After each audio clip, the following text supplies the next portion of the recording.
Hello friends, in the last lecture we had discussed about Regulating Act 1773 1773 और इस lecture में हम लोग पढ़ेंगे फिट्स इंडिया एक्ट 1784 के बारे में। तो रेगुलेटिंग एक्ट 1773 में सबसे पहली बार ब्रिटिश गवर्नमेंट ने ईस्ट इंडिया कंपनी के ऊपर कंट्रोल बनाने की कोशिश की थी। तो उसके बाद जब 1784 का एक्ट आया तो इसमें मतलब उन्होंने ब्रिटिश गवर्नमेंट ने इस पे कंपनी पे और ज्यादा कंट्रोल मतलब सुप्रीम कंट्रोल करने की कोशिश की थी। इसीलिए ये एक्ट आया था 1784 और रेगुलेटिंग एक्ट में जो भी कमियां रह गई थी उसको दूर करने के लिए। तो देखते हैं फिट्स इंडिया एक्ट में सबसे पहला था कि इन्होंने डिवाइड कर दिया था political and commercial function of the company के, मतलब जो भी पॉलिटिकल फंक्शन थे और कॉमर्शियल इन दोनों को डिवाइडेशन कर दिया। तो पहला पॉइंट था आपका यही था कि distinguish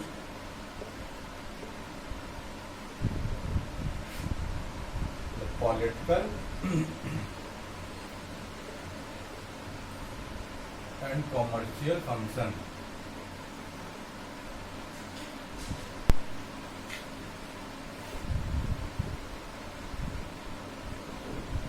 of the company।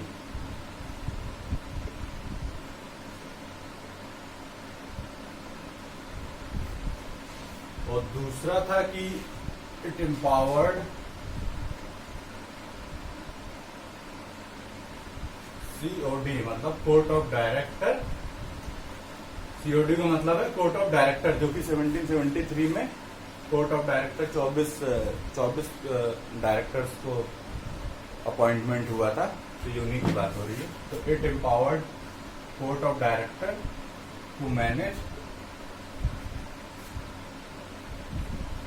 Commercial function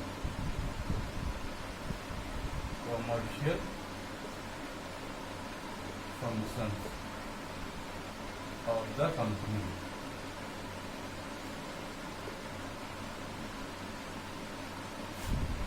और यहाँ पे इस एक्ट में इन्होंने एक बॉडी क्रिएट की थी जिसको बोर्ड ऑफ कंट्रोल कहते हैं,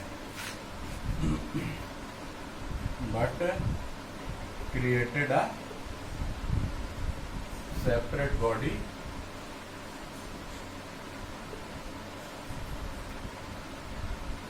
बोर्ड ऑफ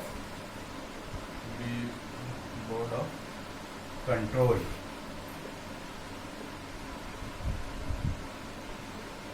और इनकी जो संख्या होती थी वो 6 होती थी, 6, हैविंग अ 6 मेंबर।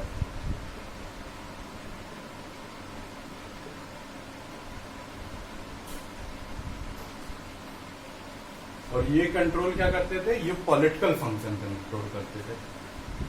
आपका COD क्या था, कॉमर्शियल फंक्शन देखती थी, और जो आपके BOD के बोर्ड ऑफ कंट्रोल का जो अपॉइंटमेंट हुआ था वो आपके देखते थे political function.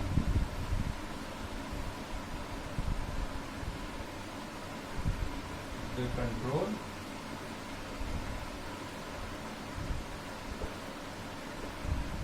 Political function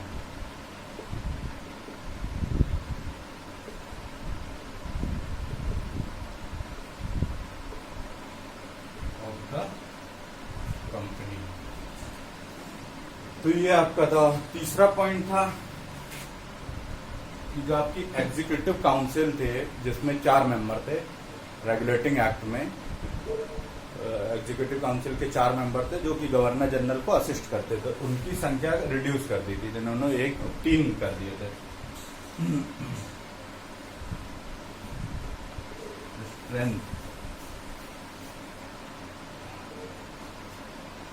Strength of Executive Council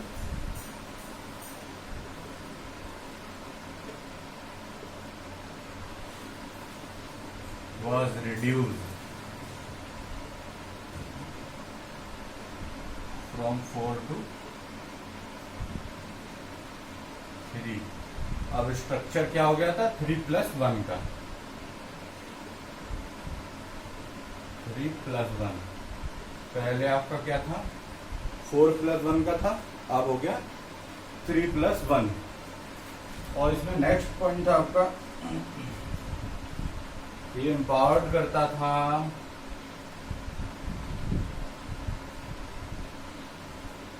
control and supervise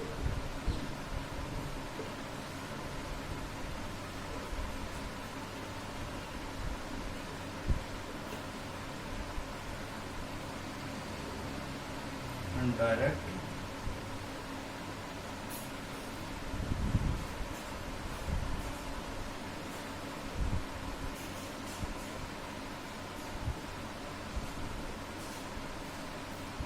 operation of civil,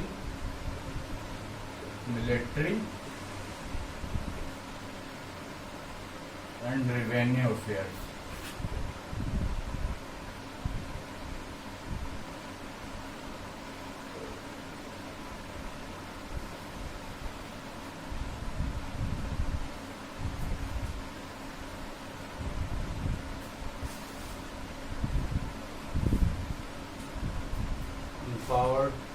empowered करता था किसको? बोर्ड ऑफ कंट्रोल को, बोर्ड ऑफ कंट्रोल को।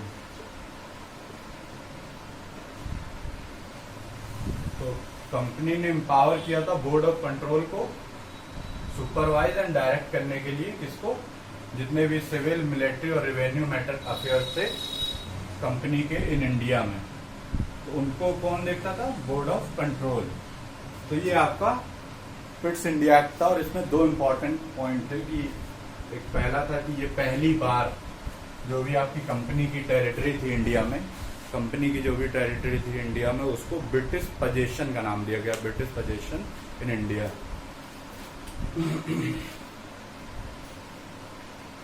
For the first time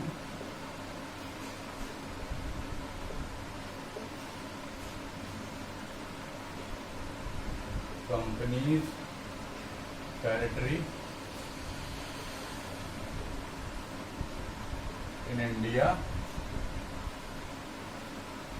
called British possession,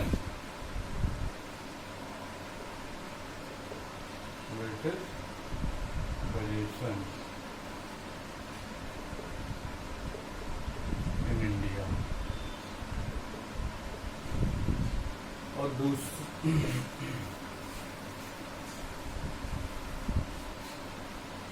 दूसरा था कि इस एक्ट के थ्रू मतलब इन्होंने जो ब्रिटिश गवर्नमेंट उन्होंने सुप्रीम कंट्रोल पा लिया था कंपनी के ऊपर।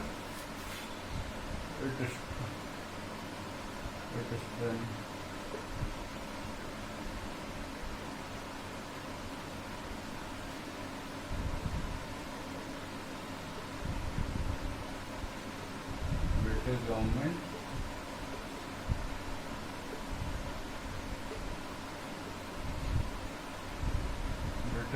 to supreme control